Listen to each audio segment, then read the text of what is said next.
একদিন এক ভদ্রমহিলা তার নিজস্ব গাড়িতে বসে কোথাও যাচ্ছিলেন। রাস্তার পাশে হঠাৎ এক গরিব মহিলা ছুটে এসে তার কাছে পানি চাইল। মুখে ক্লান্তি আর চোখে তৃষ্ণার ছাপ। ভদ্রমহিলা দেরি না করে নিজের কাছে থাকা পানির বোতলটি এগিয়ে দিলেন। গরিব মহিলাটি খুব আনন্দের সাথে পানি পান করল। পানি পান করার পর ভদ্রমহিলা লক্ষ্য করলেন গরিব মহিলার হাতে আরেকটি খালি বোতল রয়েছে। এরপর যা দেখলেন তা দেখে তার মন কেঁপে উঠল। গরিব মহিলা দুটি খালি বোতল নিয়ে নিজের পায়ের নিচে চেপে এমনভাবে রাখলেন যেন সেগুলো দিয়ে জুতো বানিয়ে পায়ের কষ্ট কমানো যায়। তার পা দুটি রোদে পুড়ে গেছে, ধুলাবালিতে ভরা, অথচ সেই সামান্য বোতলের জুতোতেই কি অনাবিল শান্তি খুঁজে নিয়েছেন তিনি। ভদ্রমহিলা গাড়ি থেকে নেমে এলেন।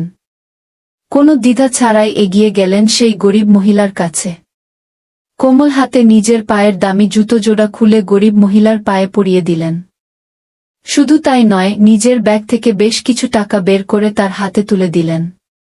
এমন অপ্রত্যাশিত ভালোবাসা পেয়ে গরিব মহিলা কান্নায় ভেঙে পড়লেন। তার কণ্ঠে শুধুই কৃতজ্ঞতার ধ্বনি, আপনার মতো মানুষরাই এখনো এই পৃথিবীটাকে সুন্দর করে রেখেছে গি। ভদ্রমহিলা হালকা হাসলেন আর আকাশের দিকে তাকিয়ে মনে মনে বললেন, ভালোবাসা আর মানবতা ছড়িয়ে দিতে পারলেই পৃথিবীটা সত্যিই স্বর্গ হয়ে ওঠে গি। তো বন্ধুরা, কেমন লাগলো আমার গল্পটা? এমন গল্প পেতে আমাদের সাথে থাকুন।